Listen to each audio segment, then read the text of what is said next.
sign na niloloko ka na ng asawa mo o kasintahan mo. Number 1, lumalayo at pabulong kapag may kausap sa cellphone. Walang sikreto sa isa't isa ang mag-asawa, mapatrabaho man o pagdating sa kaibigan. Kaya't nakakapagtaka kung ang mister mo ay ganun na lang ang pag-iwas sa'yo kapag may kausap sa telepono, na tila may nililihim. Puwera lang kung ang kausap niya ay naniningil pala sa mister mo. Hindi mo pala alam na may malaking utang ang asawa mo o nakasangla ang lupa at bahay nyo dahil natalo sa sugal o kasino. Kaya maging alerto sa kinikilos ng asawa mo. Number 2, pagbubura ng message sa inbox at may sikretong password ang phone. Sa sobrang abala ng asawa mo sa trabaho, wala itong dahilan para magbura ng message sa cellphone nito. Pero sabi nga ng iba, kapag may tiwala ka sa asawa mo, bakit mo pa pakialaman ang cellphone nito? Tama nga naman. Subalit walang masama kapag tiningnan ang cellphone ng mister mo paminsan-minsan. Ngunit nakakahinala kapag may password ang cellphone nito at ayaw ipaalam sa iyo ang password niya. Hindi dahil sa walang tiwala ka, kundi karapatan mo malaman kung ano ang nangyayari sa asawa mo. Number 3, pagkakaroon ng iba't ibang account sa email or sa social media sites. Kapag ang lalaki ay nagkaroon ng higit sa 2 na email address pero hindi naman related sa trabaho nito at tinatago sa iyo, baka may kabit siya. Lalo na kapag may sinasalihan itong social media sites na pilit tinatago sa iyo. Number 4, laging lutang sa mga okasyon o nasa ibang lugar ang isip. Kadalasan nagkakaroon ng family gathering ang pamilya kapag may okasyon, lalo na sa mga Pinoy. Kung ang lalaki ay madalas late nang dumating sa party at ang utak nito ay nasa ibang lugar palagi, maaring may kinalulukuhan itong ibang babae. At kapag naman maagang umalis ng party at ang dahilan ay trabaho, dapat mo nang bantayan maigi. Dahil may posibilidad na mag-uusap sila sa chat, cellphone o di kaya ay magkikita sa personal. Number 5, madalas gumimik. Hindi masama lumabas ang mister mo paminsan-minsan kasama ang mga kaibigan o katrabaho. Ngunit kapag ang mister mo ay madalas lumabas dahil nagkayayaan sa trabaho o barkada, lalo na kapag may mga babaeng kasama, kailangan mo nang maging alerto, lalo na kapag ayaw kanyang isama. Number 6, biglaang pagiging mabait o sobrang lambing. Kapag ang mister mo ay biglang nagpresentang magregalo sa kaibigan o pamilya mo na hindi niya ginagawa dati at halatang pinagkagastusan ng regalo nito o kaya naman ay biglang masipag siya sa mga gawain sa loob ng bahay na hindi naman niya ginagawa dati, maari ang lalaki ay may kasalanan at gustong bumawi sa iyo. May mga lalaki na likas na hindi malambing sa asawa o kasintahan. Ngunit magtataka ka, pagising mo isang araw ay sobrang napakalambing ng asawa mo. Yung tipo na nagbibigay siya ng mga mamahaling gamit sa iyo.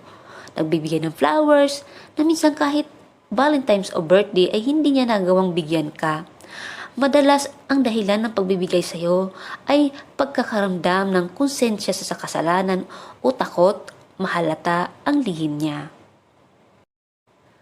Number 7, pagbabago ng forma at bihis. Kung dati-rati ang husband mo ay walang pakialam sa brand ng damit na susutin at pabango na gagamitin, ngunit ngayon gusto ay laging maganda ang sinusuot at mamahalin ang pabango, malaking sinyalis yan na ang mister mo ay may kinalulukuhang babae. Pero unfair din sa lalaki na pagkaisipan ka agad, pwedeng trip niya lang magbago ng lifestyle para sa'yo. Kaya pakiramdam mabuti kung para talaga sa'yo ang pagbabago niya. Number 8. Ibang amoy ng perfume o amoy bagong ligo pag-uwi.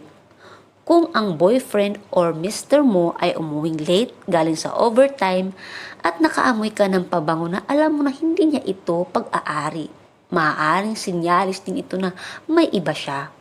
O kaya naman, kapag nakaamoy ka ng sabon na mukhang fresh pag-uwi, may chance na dumaan sila sa kanyang kabit sa pagbiglang liko, kung tawagin ng nakakarami o motel. Number 9. Kawalan ng gana. Kapag ang asawa hindi na ganun kasabik upang makasiping ka o madalang ka na lang niyang ayain sa kama, may posibilidad na may ibang babae na itong kinahuhumalingan. Tandaan mo, kailangan mo ding tingnan ang sarili. Baka na sa'yo din ang problema dahil mas mukha ka pang matanda pala sa nanay niya. Mag-ayos maigi at laging fresh pagdating ng asawa. Kung deadma pa din sa'yo sa ginawa mong transformation, may posibilidad na may ibang kinasasabikan na ang ito. Magtaka ka rin sa partner mo kapag lagi siyang walang oras kapag niyayaya mong mamasyal o mag-date kayong dalawa. Lagi na lang siyang pagod at gustong mapag-isa kapag nakapirmi sa bahay. Hindi na siguro ito normal, lalo na kung ilang taon na siyang ganito at may posibilidad na mayroon ng kinagigiliwan siya na ibang babae. Number 10. Pag-alis ng matagal. Minsan, ang husband mo ay nagpaalam upang bumili ng pagkain sa kanto at nawala ito ng halos 4 o 5 oras. Ibang pagkain ang binili nito, maliban na lang kung may emergency na nangyari sa kanya sa daan. Number 11. Pagsisimula ng away. Kadalasan kapag ang lalaki ay laging naghahanap ng paraan upang mag-away kayo mula sa maliit na bagay hanggang pinapalaki niya. Ang ending, aalis ito at magwawala ang matagal. At minsan araw pang binibilang bago bumalik. At ang babae naman ay sobrang bait at panay ang sorry. Pagbalik ng asawa, huwag maging tanga pagdating dito. Number 12. Masikreto at walang pakialam. Ikaw ang asawa, ngunit hindi mo alam ang mga pinagkakabalahan ng husband mo. Hindi mo kilala kung sino ang kasama niya tuwing paglabas nito. Nakakalimutan na ang mga okasyon sa bahay niyo gaya ng birthday, anniversary at ang holiday special. Kailangan mo siguro maging alerto. Number 13. Mainitin ang ulo. Mapapansin mo na malaki ang pinabago ng asawa mo pagdating sa ugali at pasensya. Laging pagalit kung magsalita at nawawala na ang dating lambing nito sa iyo.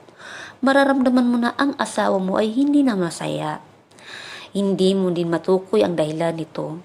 Kapag nakaharap sa iyo ay mukhang tigre. Ngunit kapag kausap sa phone ay hanggang mata ang ngiti. Aba, kailangan mo nang mag-isip-isip. Kapag nahalata mo na may kakaiba sa asawa mo o nobyo mo, kausapin mo siya ng mahinahon sa paraang alam mo. Ngunit kung pagalit ang tugon nito, magduda ka na lalo na kung umiiwas sa mga tanong mo. Kilala mo naman ang partner mo, kaya malalaman mo kapag sobrang defensive ito, kapag nagtanong ka na kung may ibang babae ito. Number 14. Laging overtime. Hindi maiiwasan ang overtime ng mga empleyado, lalo na kapag naghahabol ng deadline. Sa laging pamamalagi sa opisina ay posibleng makita ang husband mo ng babae doon. Nakakapagtaka naman siguro kung gabi-gabi na lang ay may overtime at madaling araw nang nakakauwi. Dapat maging aware ka sa nangyayari sa asawa mo. Number 15. Madalas mag-out of town sa trabaho. Kung dati-rati ay tamad ang asawa o kasintahan mo magpunta sa mga event nila sa trabaho, Ngunit ngayon ay laging present sa gathering sa opisina. Maring kaopisina nito ang babae niya. O kaya madalas mag-out of town sa trabaho nito at araw pa ng Sabado at Linggo. Kailangan mo nang mag-imbestiga sa kanyang mga kaopisina. Walang masama sa pagpunta ng event sa trabaho nila dahil kailangan din ang partner mong makihalubilo sa mga kasama nito. Mas lalong walang problema kung mag-out of town ang asawa mo, lalo na kung may katrabaho. Ngunit talasan ang mata sa mga nangyayari.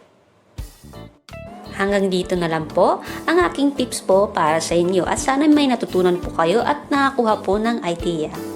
At huwag niyo pang kalimutan mag-subscribe and like and share sa aking YouTube channel. Thank you very much!